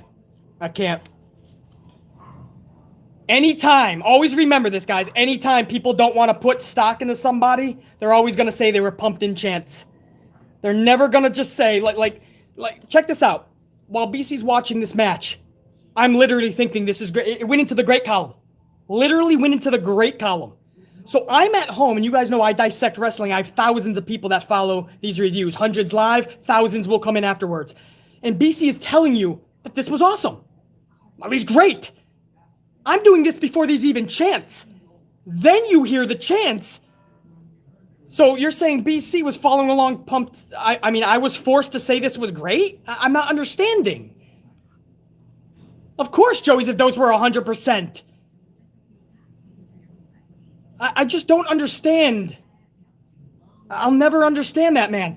You can't tell me how I was feeling at home. You can't tell fans how they were feeling. This was one of the best matches of the night in Charlotte's career, of Rhea's career. It just was. Why does everything have to be pumped in with you guys? Every time it doesn't fit a narrative. It was a pumped in chant. It was pumped in. And then what happens is everybody just keeps along with it. No, absolutely not. It was that good. I know that doesn't fit a narrative. Not much more I can say about it. That's not what I'm going to do, man. We're going to call it right down there. Hey, over 300 I just saw on the ups too, man. I'm glad you guys are full with the common sense and knowledge to understand all these critiques, bro. Because we are as fair as possible in this review. Over 300 on the ups. Truly appreciate that, man. We'll try to get that to 350 and beyond. As we go into the men's... Oh, boy, here we go. As we go into the 5th match, we got 5 in the good, 2 in the bad, 0 fucking uglies. Hold on, let me... I think I saw some VIPs up in here. Yeah, I'm going to go to some VIPs, man. Hold on. I got to make sure everyone's taken care of. Peyton Joshua, 18, $4.99. I really like this match, and Charlotte was absolutely fantastic. I'm not connected to Flair, but damn, wasn't even mad that she won. Peyton Joshua, 18. I know, man. A lot of people were like, wow, that match, was not expecting it. But the way we felt was piped in, I guess. We cannot say that this was awesome. But it was great, absolutely. I totally agree, man. I'm not even connected with Flair either. I hope this is the beginning of something in the future. But yeah, even this title win, it felt warranted. Does she deserve to be in that title match? You can argue that. Peyton Joshua, 18. Thank you, brother. Kevin Heffernan, another 2 spot. Would they do Flair Lynch for the 1,000th time? Absolutely. Have you ever seen the Usos versus the New Day? Have you ever seen Corbin and Shinsuke? Have you ever seen fucking, oh, bro, you could think of so many matches in this company that have had 1,000 bouts, and they just keep going back to it. Sami Zayn, Kevin Owens. So yeah, Kevin, short answer, yes. Chubless the Bear, 5-spot. BC, I gave a round of applause at the end of that Charlotte match. I was into it from start to finish. Nah, Chubless the Bear, you're lying. That was piped in feelings. You weren't feeling like that was a great match. Chubless the Bear, much love, dude. I'm with you, man. Absolutely good shit. It was good. Damn it. Good shit. Ray Hunt, 5-spot coffee for the first time in a long time. Charlotte did the one thing we've been asking for. She connected with the fans and told a story. Truly awesome. There's no disagreement, Ray Hunt. Charlotte connected for the first time, man. And again, there's so many people that are going to say no, she didn't. And those are the people that no matter what she does, they're not going to like her. There's nothing you can do about them. I mean, that's a narrative that they're just going to fill on their own accord. Thank you. Who was that? Ray Hunt. Peyton Joshua 18, 199 says Charlotte and Rhea. Charlotte, Rhea. This is us. No, Peyton Joshua 18. I agree, man. They absolutely get that round of applause. Good shit. Good shit. Unique Butterfly 2-spot. Rhea and Charlie absolutely rocked. So the unit understands how good this match was. I'm guessing. If I'm a guessing guy, a betting man, I'm guessing if we all saw this at home, I'm guessing there's some individuals in the crowd that thought it was actually awesome. And they're allowed to say that.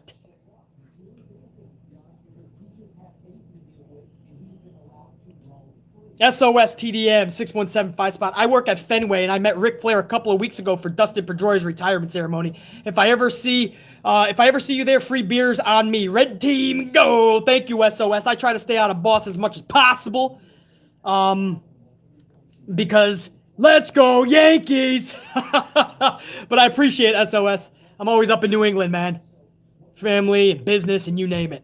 Always good to see you up in here, man. Dipshit Dan's. I love it. Match number 5 stemmed from the earlier flip-off, by the way. And I think that Peacock never truly recovered because this was the men's Money in the Bank ladder match. Matt Riddle versus Johnny Drip Drip versus Ricochet versus Big E versus Shinsuke versus Kevin Owens versus Seth Rollins versus Drew McIntyre. I missed nearly the entire fucking match thanks to Peacock turning heel. Literally. They turned heel. They gave fans the low blow because they were being mocked for not being able to censor out Charlotte Flair giving the finger and the suck it sign to the audience. So they were receiving some heat and they were being laughed at. And then to get a little bit of payback, they did a low blow to the fans. They turned heel and the entire fucking match nearly, BC and many of you, we missed it. I only caught maybe the last 5 minutes, which was a huge last 5 minutes. A huge big ending from Big E to Seth Rollins from atop the ladders. It was a mega finish. That is how you end a ladder match. Not almost. Not crawling over people and them not even noticing or giving a fuck or doing anything about it. You literally gave a big ending from the ladders and retrieved that son of a bitch with no almost. No question. No doubt. You were the man in that match. Big E. With a career-defining moment, because this is one of his biggest moments in his career, I assure you. Definitely, this is the way you finish this in the right way, man.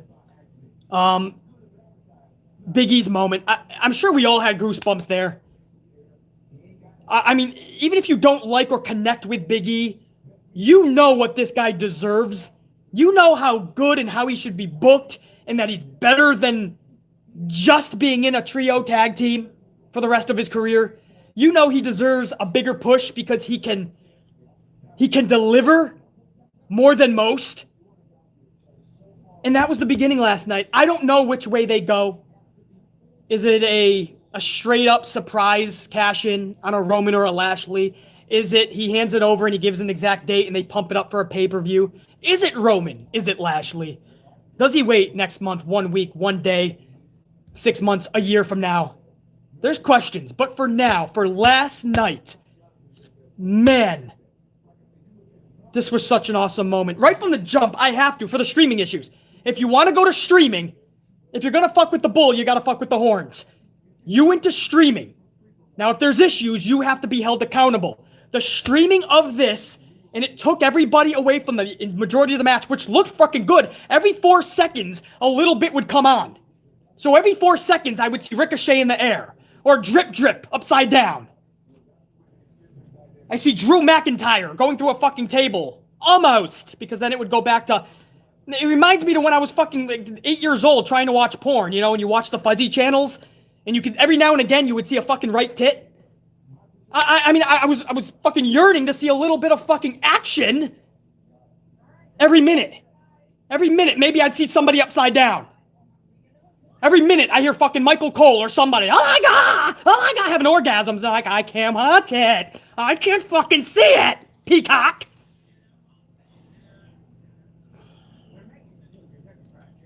Can you tell I was pissed about that? I'm so pissed that no, you have to have this taken care of. You have to. This isn't ugly. This counts for 2 bads in the end. I don't give a fuck if I'm sounding too mean here. This has to go straight ugly status. Don't worry, that's not the only tally in this, man. Because Big E's moment deserves better than that. But for the streaming issues alone, it's unacceptable in a match like that on a big pay-per-view. That gets an ugly tally. Streaming alone. Because I know a lot of you guys were just as pissed as BC. And I can get if it's a mistake or there's just a problem or a little bit of a bug and it clears up in a minute or two. 5 minutes. This was the whole match. And then just a little subtle message on social media. We rectified the situation. You may need to log out and then log back on. And then Peacock continued to fanboy over the pay-per-view. So that tweet or social message, whatever the fuck, it got lost in translation. Those issues got unacceptable. I knew from the moment that this was the majority of the match where that needed to go. Now, on the flip side, the match from what I did see, from what I went back and was able to see afterwards, there's no way I'm taking anything away from these sumbitches. So that is going into the good column, the match itself. So that 5 is turning into a 6.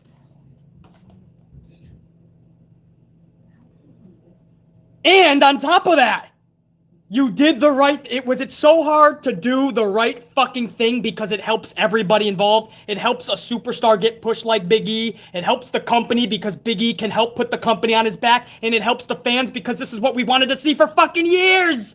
When you do it right, you get rewarded. It sucks that we have to treat the WWE, the company, like a dog and we have to give it treats. But Big E winning this son of a bitch... This was an epic call. That's a good. Goodbye 6. Even though I couldn't see most of the motherfucker, there was a lot of good that came from that son of a bitch. Like it. A lot of good, man. The streaming issue is who you can blame for that son of a bitch and ugly. Big E, in all seriousness, guys, congratulations. That is awesome. A salute to Big E, dude. If you're long-term fans like BC, it's those moments that you love because it's those moments that you know are hard-earned, much deserved, and I hate that word in pro wrestling, deserved, but it's much deserved. And this is one of those deals, man, where when something correct happens, not just because we want it to, right? It's not just about getting your own way. It's about the right thing happening because you know it's going to help everyone involved. Not just the fans, but the company, the superstar. When that happens, you can't help but go, fuck, why can't that happen more often? It's not that hard to do the right thing. So an ugly and then 2 fucking goods. So right now I got this, that ugly is going to turn into 2 bads later on. So right now it's basically 7-4. So we'll see how this does going into the main event, which is what we're about to hit up. Hold on, let me get some VIPs up in here. I got you. Hold on. I gotta remember where I left off. Carlos! Salute, Carlos. I saw the fans cheering Charlotte. Both these women gave it their... Yeah. No, they were all... I literally saw people saying this is awesome. But I had people there, Carlos, that said they were chanting it. So, even if you want to pipe them in first and then they like follow... They literally felt it was awesome. Like, the people I talked with there were like, yeah, that was actually one of the matches of the night for the crowd. So I'm telling you that. But yeah, we also saw it. That actually helps, like, visually seeing it. But yeah, Carlos, man, they gave it their all, man. That was just really good. It was good to see. Thank you, Carlos. Youngblood 085. When she hit that top rope, Nat's selection was 100 convinced it was over. Badass, right? I didn't even get to that shit, man. Before that figure eight, she did the natural selection from the top rope. Damn, that was good shit, man. Really good shit. Absolutely fucking, I forgot all about the natural selection in that shit. That was absolutely good. Just one of those performances, man. One of those performances where you literally, it's like Big E. You scratch your head and you say, why can't we get this all the fucking time with these people? You know? And they deserve some adulation for that, man. Carlos, that was, right? Much love, dude.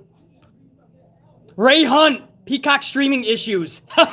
Thanks, Bruce. Right? We blame Bruce for everything else. It's never Vince or just Vince. Blame Bruce for the Peacock streaming services. I love it. Ray Hunt. You know it, brother. Cyan Elite 4K. Damn, they had pussy back in the day. I thought it was all magazines. You learn something new every day. Well, it was on the porn. Oh, the porn channels. Yeah, no, it was. You had to pay for them, obviously, if you're an adult. But if you're a kid, you could see the squiggly lines. You know, so back in the day, that's what you did. You couldn't always get your hands on a Playboy. Cyan Elite 4K. Much love, dude. Anis Sarwar, $9.99, a couple of coffees. Big E winning was epic, to say the least. A long time in the making. No doubt, dude. But now that Kofi got squashed by Brock and Bobby, can he finally turn heel and reinvent himself? Yeah, I think he's going to be fine no matter what they do. He's another one. He doesn't just have to be in a tag team. He doesn't have to be in a title picture if they want to make him a singles wrestler. You can give him storylines. It's not that hard. You just have to be creative. Anis. Much love and respect, dude. Jesse Borsler's up in this bitch with a 5 spot. Damn, I might have to go back and watch this pay-per-view. Definitely congratulations to Big E. It's his time to take the ball and run with it big this time. Can't agree more, Jesse Borsler. And so far, you're right. I would go back and check it out because this was a better pay-per-view than it wasn't. Jesse Borsler. Jesse Green with a couple of coffees, 10 spot. Missed most of this stream. We'll go back and check to see if there is any fruit roll-ups to acknowledge. A new fruit roll-up champion. If not, I'll leave it for the Raw tonight. Well, I'll give you a little bit of a spoiler, Danny Green. Go back and watch this event because it was better than it wasn't. But I would watch the pre-show as well if you want to talk fruit roll-ups. Danny Green, much love and respect. Carlos, another $5. Carlos Ray says, I just got notified by YouTube that BZ is on live. Now, motherfuckers and you booted me off. Damn you. Laugh my ass off. Much love, Carlos. Hopefully you'll be on in the chat soon, man. And that's what the tube does. It never promotes BC's vids. Even not promoting it, we got over 500 deep live. We started this in the fucking morning, in the AM, the next day after the pay-per-view. Most people not getting notified, and we're hundreds deep. Thousands will catch this afterwards. But I was supposed to be a little channel that's never gonna go anywhere. That's what they first told me. Yeah, we're making waves, ain't we, motherfuckers? They're just now notifying people. Most people aren't even getting notified, Carlos, but we're still rocking. You can't stop the unit. Much love, dude. You're right, Jazz. They were definitely wrong because we showing up in force. Universal title match was match number 6, Roman Reigns versus Edge. Get this, guys, 33-minute match. This match started slow for the first 8 minutes, and then the next 25 became a Money in the Bank candidate. Some great overbooking toward the end with the ref getting knocked out. Rollins, as expected, interferes not once, but twice. So I like that. Edge saves a little bit more face because it wasn't just one interference. Rollins had to come back and try to do the deed again. I love that. It makes Edge a little bit more dominant, even in loss. And then Roman hits a badass spear. 1, 2, 3. Roman retains. Again, a 33-minute match. You had some creativity go into it. I love when the ref gets knocked down at the right time. You can't do it all the time in pro wrestling. This was a moment where you know you're going to set up Rollins and Edge during the match. You know somehow Edge, your superstar, bona fide, legit, true and true, has to lose. So you got to have him say face in loss. How do you do this? While always making fucking Roman the whole time look badass. This is the way that you do this. I love this. This was good, man. I'm going to go with, not necessarily great, but it was fucking good, this match, man. I would say great, but I'm about to give it another fucking good, I believe. So for now, let me just put a great up in this bitch. Or good. So that 7 turns into a fucking good. That match! Certainly nowhere near bad. Better than WrestleMania with Daniel Bryan involved.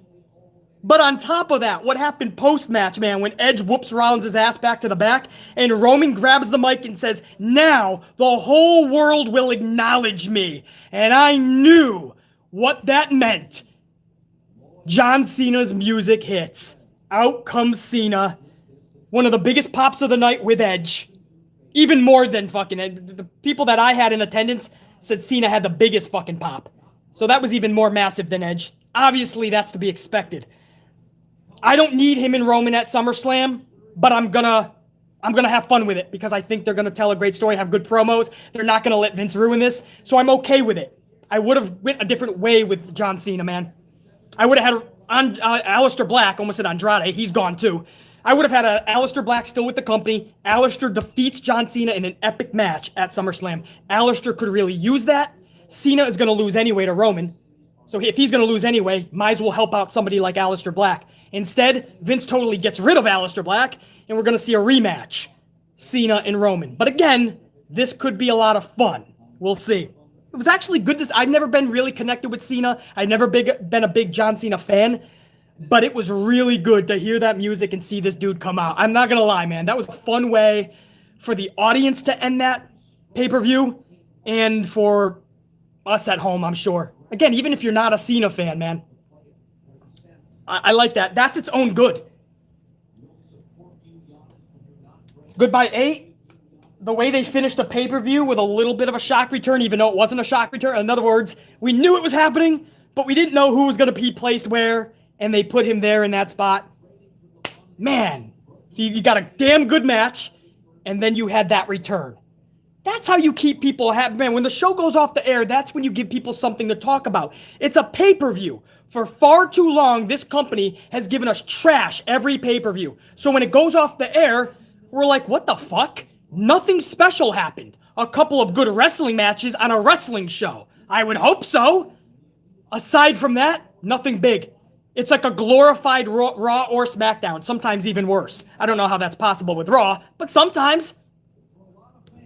Little bit of a cliffhanger, exactly.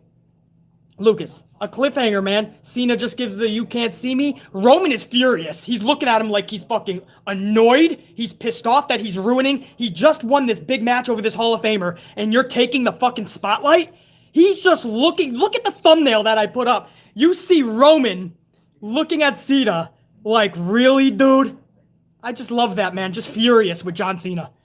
So, the post-match extracurricular activity, I love how they're bumping up Seth Rollins and Edge. That got a good.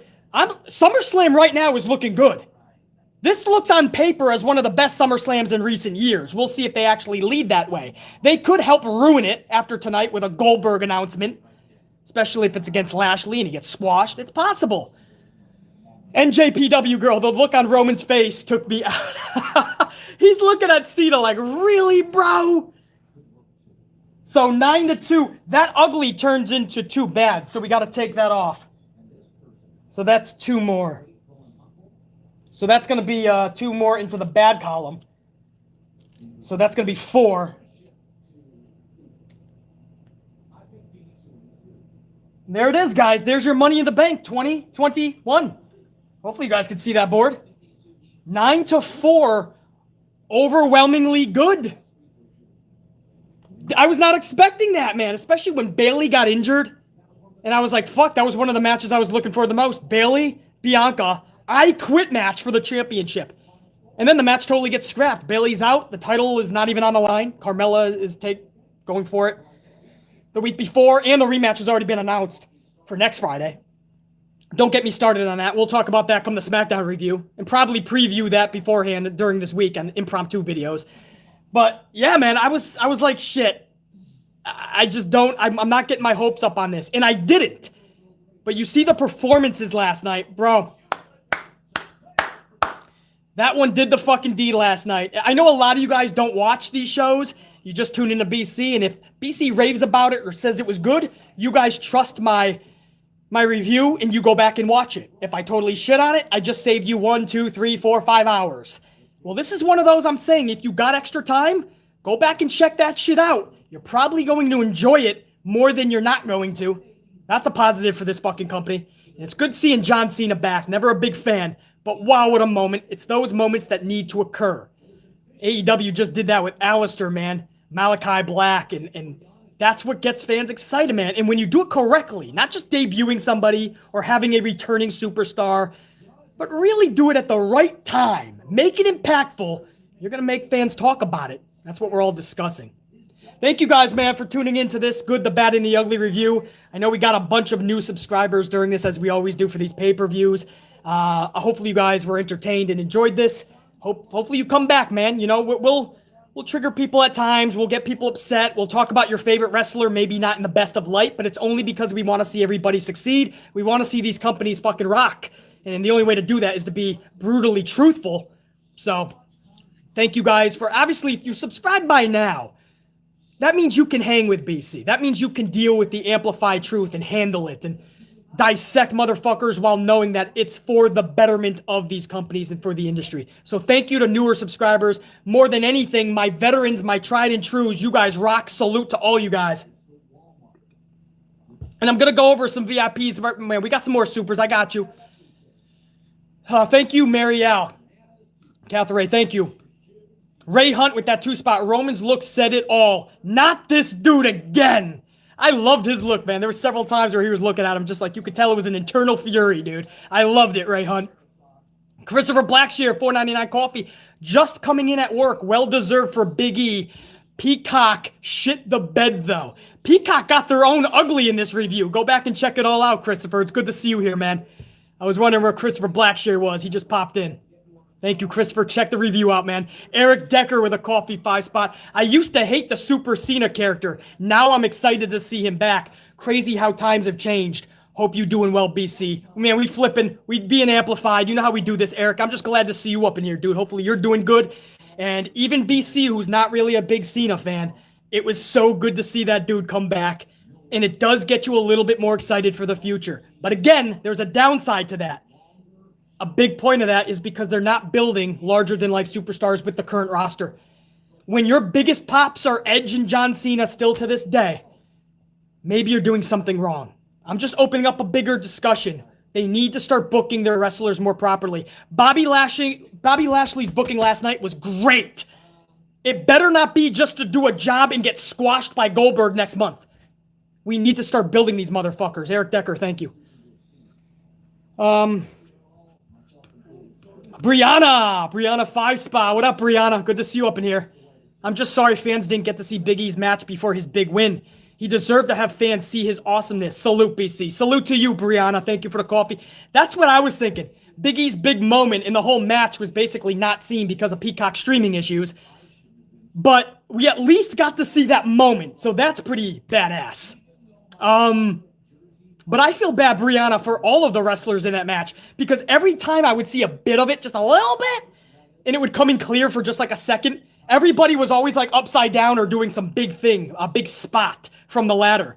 So every time I would see that, and I'd be like, oh, I feel so bad for them, man. Like they're not getting, nobody can see this shit. Brianna, much love. Thank you. Peyton Joshua 18, amp unit is too damn strong. Fuck the tube. You know it, man. They try to suppress the channel, but it's cool, man. We keep rocking. Everybody knows where to be. Always be notified. Subscribe. I thank you guys always for smashing that up. We're nearing almost 400 on the ups live, so we can start rocking 500 for the crowd that comes in after I post this. Thousands of people will end up watching this later on throughout the next 24 hours, and we're going to get that over 5, I guarantee. So that's you guys showing everybody that comes in later that we rocked this review. Thank you so much. Peyton Joshua 18. Thanks, brother. Who do you got here? Jesse Borslow I got. Danny Green I got. Did I get Danny Green's 10 spot? Missed most of the stream. We'll go back and check to see if there was any fruit roll-ups. Yeah, because then I told you to go to the pre-show match. You might see a roll-up. I'm just saying, spoiler. Carlos, yeah, who got notified an hour into the fucking hour and a half into the stream. I think I got most of the older ones. Let me see if there's newer ones that came in. Usually there is while I'm fucking talking to all the older fucking supers. War Dog, 5-spot coffee. Thank you, BC. What a beautiful live stream. You done did it again. Salute once more. War Dog, we only have these epic live streams because you guys are just as... So, hold on. I just got booted. Hopefully you guys are still with me. I got booted from the stream, but I'm back. I'm back on my end. They don't like you showing me some love and support, War Dog, so I'm going to give it right back and really flip them out. War Dog, you're the best, man. Thank you. Kevin Heffernor with a coffee 5. WWE getting the Legends returns out of the way before bringing back the current guys. I'm okay with that. Yeah, we expect Sasha, Becky, Keith Lee hopefully soon, Bray Wyatt. So yeah, Kevin. But the problem is, Kevin, you can't be putting Goldberg. It's not putting them out of the way if somebody like Goldberg is going to be in a championship match and squashing Lashley. So it's not quite out of the way, Kevin. But yeah, we're starting to see where the puzzle pieces are landing. For sure. Carlos Ray, 5-spot coffee. Another one, man. VIP. Much love, Carlos. Great review, BC. Had a great time with you in the unit. Much love and respect to all. P.S. I also enjoyed most of the pay-per-view. I don't usually do Peacock. Laugh my ass off. Yeah, well, if you didn't like Peacock before, Carlos, you ain't gonna like him after last night, man. We all missed that big men's ladder match. Carlos, thank you for the kind words, man. You're one of the best. You know that. Always good to have you in these streams. Even when I start really early in the morning, you guys still rock it out with BC. I can't appreciate that much enough, man. And definitely humbled. Carlos, thank you. Trying to get everything, man. I'm trying to get everybody in this motherfucker. Don't know if I am. If I missed anybody, guys, all apologies. I'm on a delay. A lot of you guys came up to show support to the channel. I got War Dog for sure. A couple more at the tail end here from Christopher Blackshear. Have Goldberg versus Keith Lee and have Lee go over. Thank you, Christopher. Christopher, salute.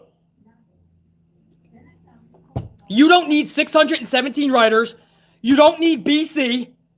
Christopher, who just got out of work, is telling you, hey, here's an idea. Look at me. I have an idea if anybody wants to use it. Keith Lee needs to come back and be relevant. He's a larger-than-life superstar in the making. Goldberg has a contractual match coming up. Let's have Keith Lee be the one that destroys Goldberg. Crazy concept. Christopher, you're being too logical and you're using common sense. Please knock it off. Christopher, thank you, dude. Peyton Joshua 18, 199. Big E definitely killed Seth with that big ending. Bro, that was so badass. I kept thinking it was going to twitch out on me from the stream, but no, I got to see that clear. He just launched, catapulted. I thought Rollins through the fucking mat. That's when I knew you haven't seen the last of Rollins, though. But that was a devastating big ending. Peyton Joshua 18. Osia Weidman, 499 coffee. Money in the Bank was dope. I ain't going to diss it. Osia Weidman, I got to be a fair reviewer, too. I know a lot of people think I have a shtick or a gimmick. A narrative, right? People like to tune in just to hear me just shit on shows and be the negative guy. They like to see me yell, right? It's entertaining. I totally get it. But first and foremost, I have to be real and honest. The wrestlers deserve that. You guys deserve that on the channel, right? I'm not going to play Monday morning quarterback and shit on everything just because people think it's a narrative. Absolutely not. This show was, in your words, Osia Weidman, pretty dope as fuck. 9-4, I had it. If you're just tuning into the stream, the review is over. Thank you. I still got fucking hundreds deep in here. Just listen to BC shoot the shit with you guys. I'm humbled by that. But the review's over. Go back and check how we got 9-4. Some of the things may shock you a little bit. You may be taken back. Maybe you're going to say, BC, I wouldn't have given that mulligan. Maybe I was too harsh here and there. But Osia Weidman, I enjoyed that show, man.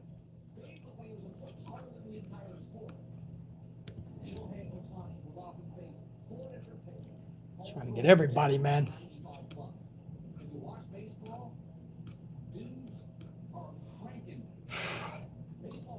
Maybe I got it. If I missed anyone again, guys, I'll get it in the list later, and I will give you a shout out afterwards in the next video. All right.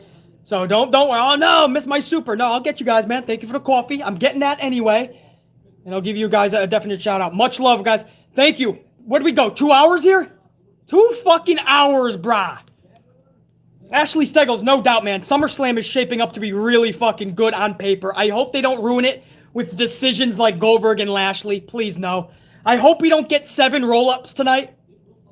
3, 2. I don't want to see 1 roll-up. In the past 2 weeks on Raw, we've gotten 5 roll-ups. Jer9 Gaming has the I can speak, statistics, and they're fucking mind-boggling. So I hope I get no roll-ups tonight. I hope you guys get 0 roll-ups tonight. Because we deserve that. John Cena said he's opening the show tonight. It'll be interesting to see if they stick with that.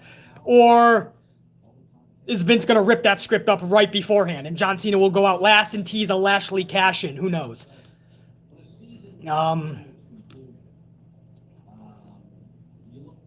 So we'll see, man. Jer9, I'll be watching for roll-ups. Yeah, we'll be watching, hoping not to have them. But yeah, much love, guys. Thank you, everybody. You guys are the fucking best, man. What a couple of hours, bro.